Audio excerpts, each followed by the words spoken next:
My name is Jordan. I'm 34. And on the day my uncle's will was read, he left me with nothing but silence. Not a cent, not a mention. Just a stiff room full of relatives pretending to grieve while my cousin Ethan walked out with everything. The fortune, the properties, the company.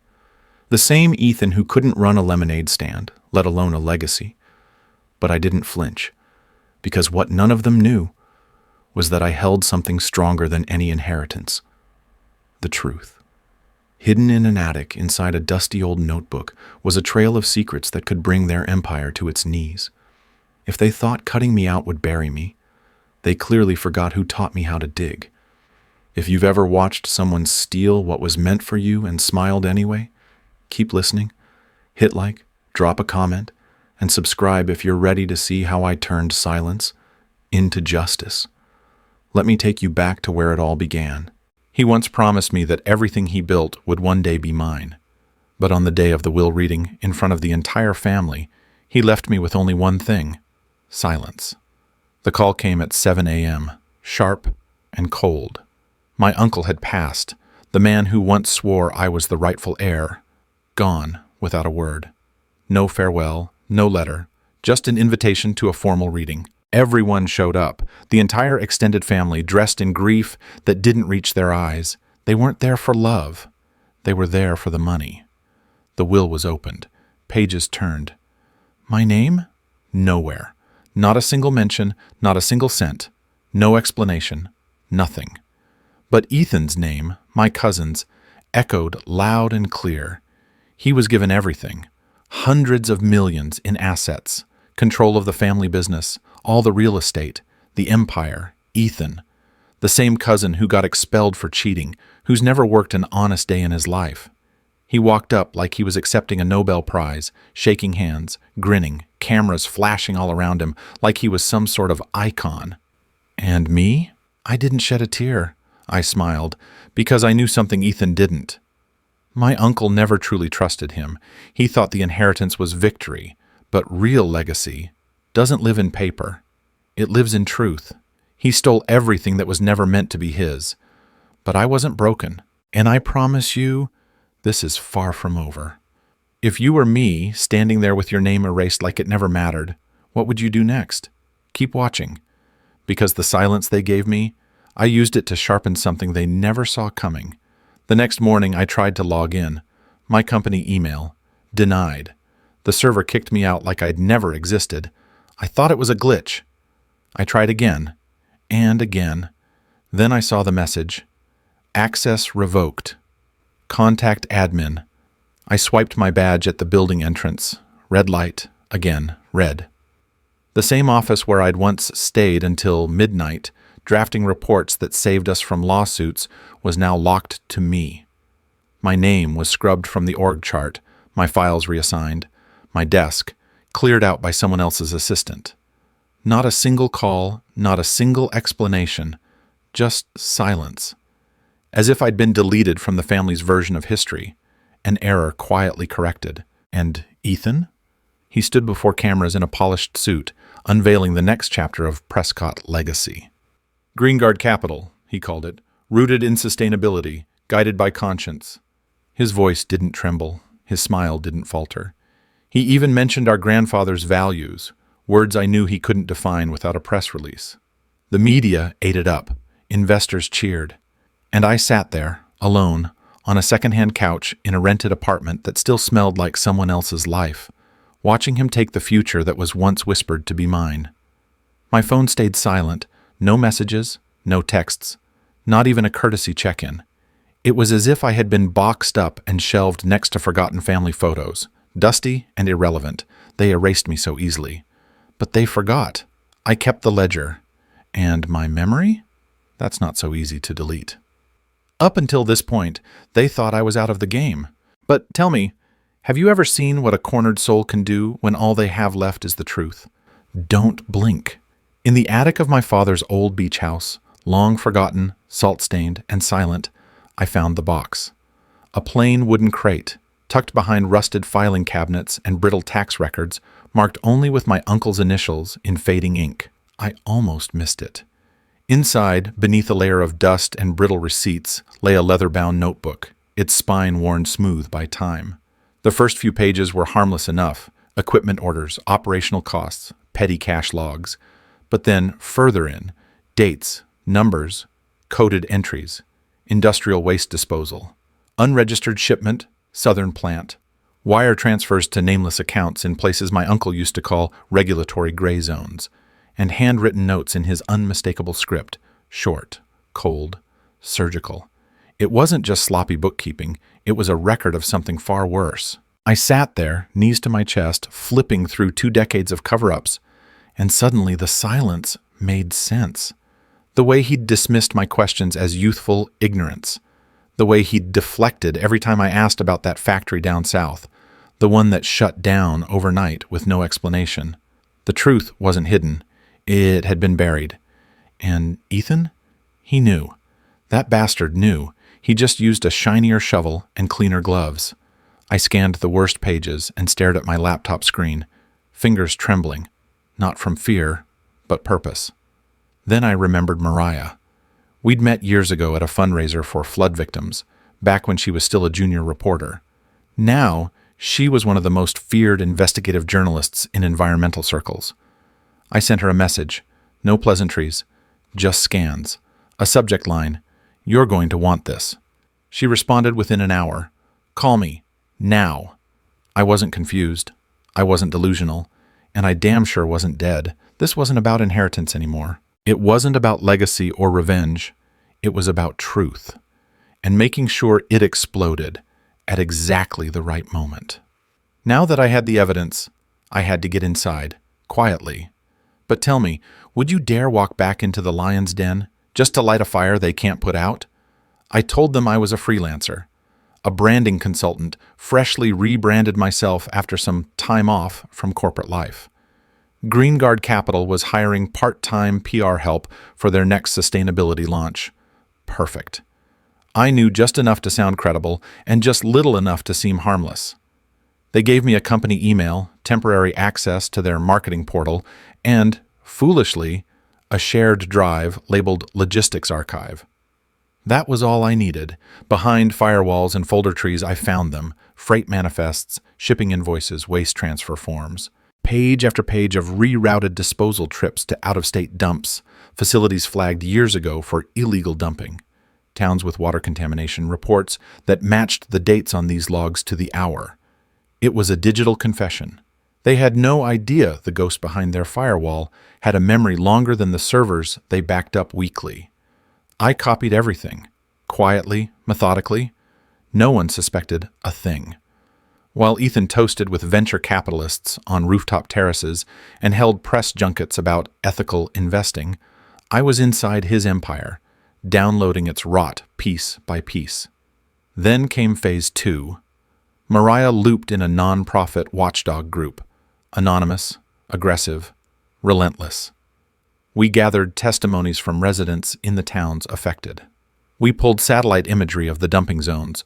Mariah's team sent out water collection kits to households reporting skin rashes and livestock deaths. The samples came back tainted: lead, mercury, and a chemical compound only used in Prescott's manufacturing plant in Mexico. No one noticed the connection, but we did, and we built the map, thread by thread. When Mariah asked if I wanted to leak a teaser to the press, I said no. I want to go biblical. Not a scandal, but a reckoning. This wasn't about clickbait. This was about collapse, about letting the first crack run deep enough to split the whole damn structure. And when it happened, Ethan wouldn't even hear the blow, just the silence right before the foundation gave out. No one noticed the ghost behind the firewall, but I was there, recording every file, every lie. You've waited long enough, but trust me, what's coming isn't just justice, it's poetic. Are you ready to watch the house of lies collapse, live? It happened at precisely 9:02 a.m. Ethan was standing under the glow of a carefully staged spotlight, flanked by 2 representatives from one of the most prestigious ESG investment funds in the country. Cameras were rolling, reporters were seated, champagne flutes were already being passed out to the front row. Behind him, A massive screen displayed Green Guard's new slogan, "Tomorrow, responsibly." And then, reality struck like a wrecking ball laced in truth. The headline hit first, then the second, then the third, one after another. 3 of the biggest investigative outlets dropped synchronized exposés that shook the room like an earthquake. Green facade, the toxic truth behind Prescott's sustainability empire. Exclusive leaks, waste no maps, shell contracts, and internal emails reveal decades of cover-up. Green Guard or graveyard? Ethan's face didn't change immediately. That's the thing about arrogance. It delays comprehension. But then his jaw twitched. His eyes darted to the side. His smile faltered, not disappeared, just wavered, like a man trying to remember the lyrics to a song he used to hum with pride. People's phones lit up. Whispers rippled like static. The ESG Fund rep checked her tablet, blinked once, and took a step back. Subtle, but surgical. Then came the second blow. A staffer in a navy suit, tight-lipped and pale, stepped onto the stage and handed Ethan a white envelope. The Department of Environmental Protection seal was unmistakable. Subpoena.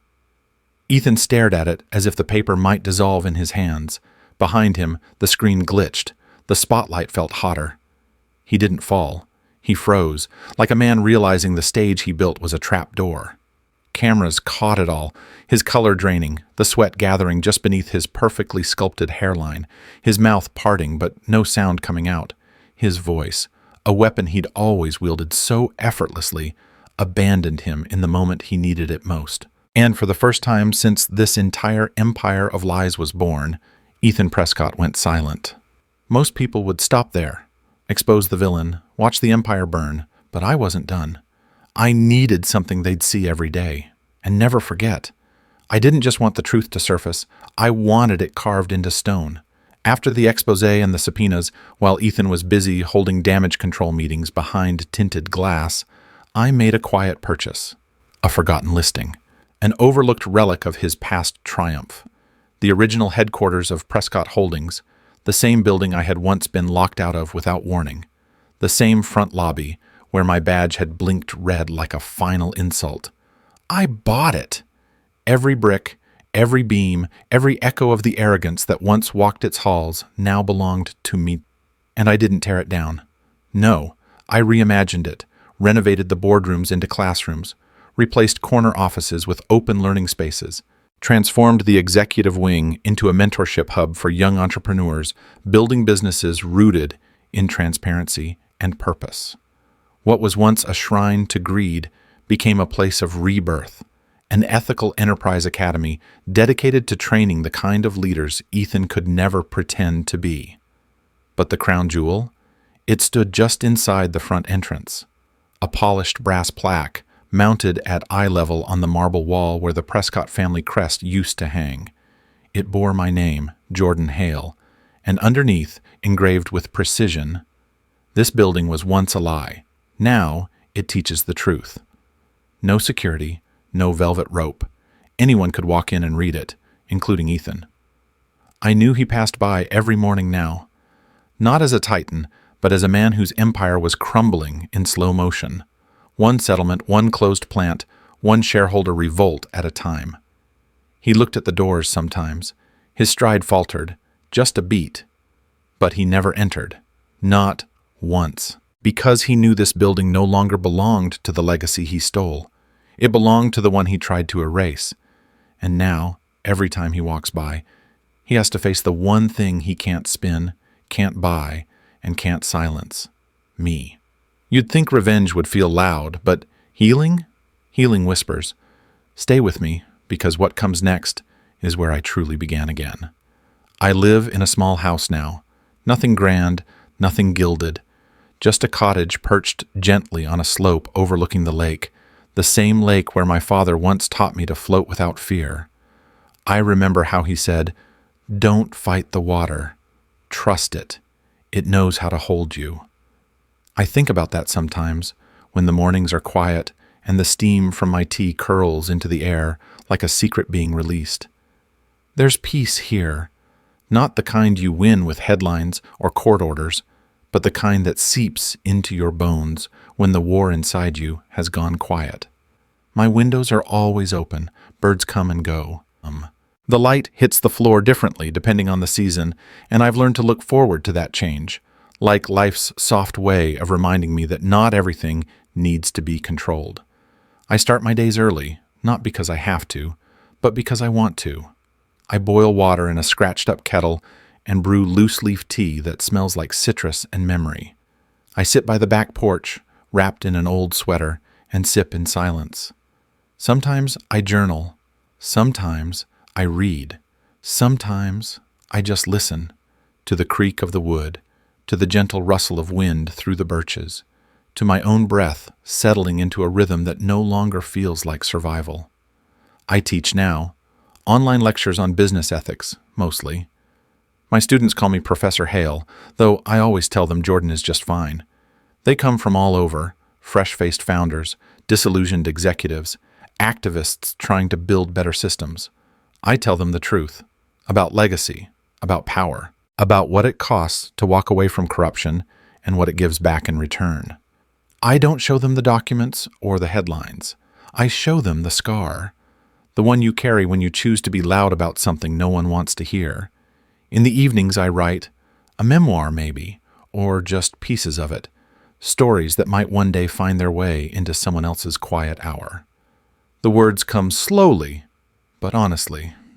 I don't dress them up. I let them fall onto the page the way truth tends to fall, awkward, uninvited, and necessary. My nephew visits sometimes, Ethan's younger brother. Funny how we never really spoke before. But after everything unfolded, he reached out, not to defend Ethan, not to apologize, but to ask if he could know who I really was, apart from the silence and the rumors. We talk now. He brings fresh-baked bread when he comes. We sit by the lake and skip stones like boys with second chances. And Mariah, she sends postcards, from cities she never has time to describe. Her handwriting's a mess, always hurried, always alive. One card simply read, "Heard you bought a lie," and turned it into a classroom. That's the most Jordan thing I've ever heard. I laughed for 10 minutes. Sometimes I wonder what Ethan sees when he looks at the building now, my name carved in brass, not to boast, but to remind. I wonder if he's angry, or just tired. I don't need to know. That chapter wrote itself shut the moment he looked up from his shattered podium and saw the truth staring back through every lens, every screen, every headline. He wanted a kingdom built on legacy. I built a mirror instead. I plant now. A small patch behind the house, herbs mostly, mint, basil, rosemary, things that smell like memory and heal without asking permission. I cook simple meals, nothing extravagant, a bowl of lentils, warm bread, roasted vegetables with too much garlic. And when I eat slowly. Not because there's nothing urgent left, but because everything urgent can wait.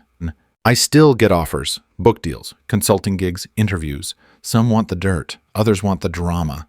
I decline most of them. Because this story isn't about a scandal. It's about recovery. It's about what it means to reclaim something without needing to steal it back. I never became rich again. Not by Ethan's standards. But I sleep with the windows open. I laugh without rehearsing it. And when someone knocks on my door, I don't flinch. Peace didn't come from money. It came from finally being heard. And what about him, you ask? What happens to the man who stole everything but couldn't hold on to peace? Let me show you what shame looks like when it has no place left to hide. Ethan Prescott didn't vanish overnight. That would have been too merciful, too cinematic. No, his unraveling was slow, like watching fine silk decay thread by thread under acid rain. After the expose hit, the board moved fast. They stripped him of every title, every privilege. His name, once embossed in gold on executive doors, was peeled off with quiet efficiency. Legal teams descended, freezing his assets, serving subpoenas, pulling him out of conference calls mid-sentence as cameras flashed outside his gated estate. The estate didn't last long. Within weeks, foreclosure signs went up like vultures circling a carcass. The cars were towed. The art disappeared, first sold, then seized. His wife, glassy-eyed in courtroom sketches, filed for divorce in a single sentence: irreconcilable disgrace.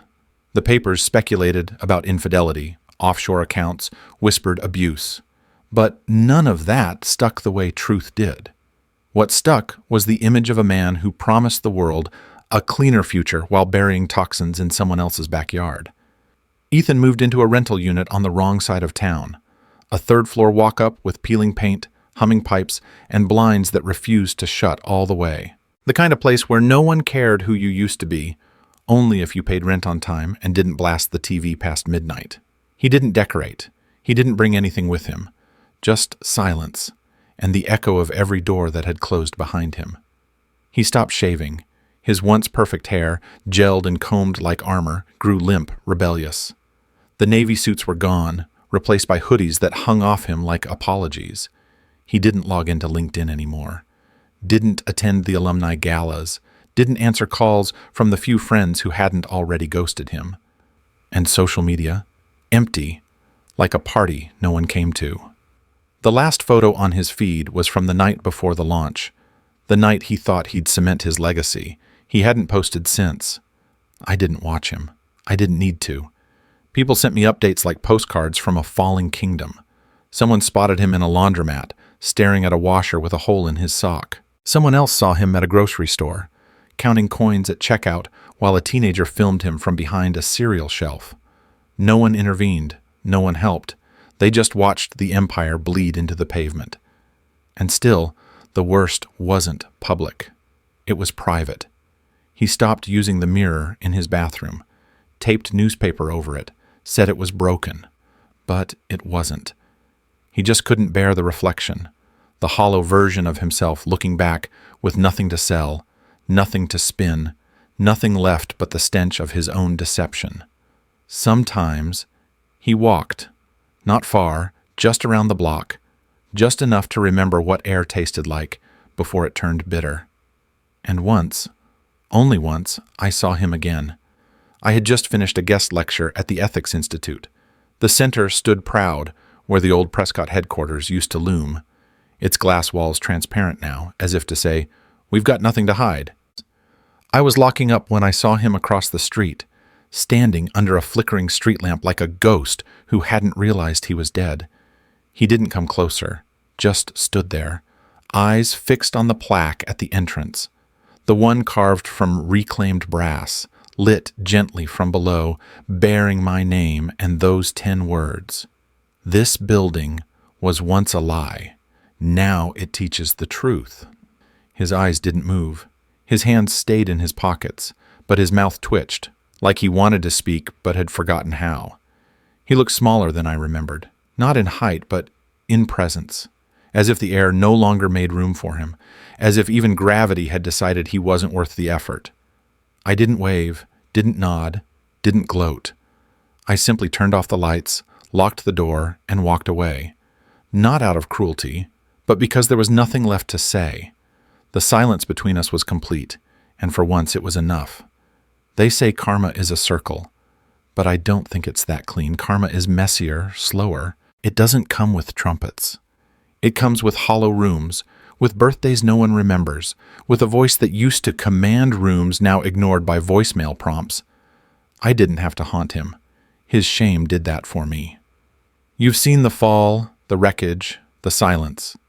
But now it's time to talk about legacy. What does it mean to leave something behind that truly heals? I didn't want the spotlight. I wanted the rot to be seen. And once the truth had clawed its way into the light and scorched everything false in its path, I didn't feel the rush of triumph people often romanticize. What I felt was quieter, like the soft closing of a door that had creaked open for too long. A silence that no longer needed to be filled with apology. In the months after the collapse, I kept my name out of the articles. Let others piece together the story from public records, whistleblower reports, and the scorched paper trail Ethan had tried to bury.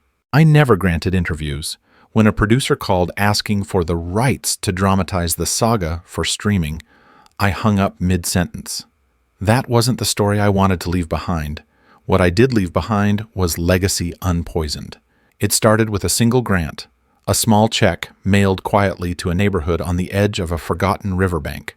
One of the sites Ethan's company had contaminated and denied for years. No press releases, just a gesture, a beginning, and then another check, and then a fund, and then a name. Legacy Unpoisoned became more than I imagined, a foundation dedicated to helping communities rebuild after industrial exploitation, offering legal aid, cleanup funds, and something less tangible but far more vital, dignity. I met people who'd lost entire generations to poisoned wells and lung disease. I met children who no longer had to walk to school past brown, bubbling ditches. I didn't fix the world, but I helped them reclaim small corners of it. And in that, I reclaimed something for myself too. I wrote about it. The book, A Name Worth Carrying, wasn't meant to be a bestseller, but somehow it became one. Readers called it searing, honest, healing. It sold out in its first week. My publisher begged me to attend the launch event, an auditorium already packed with cameras and curiosity. But I didn't go. That evening, while they were arranging seats and checking microphones, I was home, on the porch of a modest house by the lake where my father once taught me how to swim. I brewed a cup of jasmine tea. The wind rustled through the willow trees and carried with it the scent of memory, not regret. My dog dozed at my feet. A heron skimmed the water. And the world, for the first time in a long time, didn't demand anything from me. Sometimes I get letters, strangers thanking me for standing up, students who say they're switching their majors to environmental law, parents who say they cried reading Chapter 9. And once, just once, I got a card with no return address. It said, "You turned shame into structure.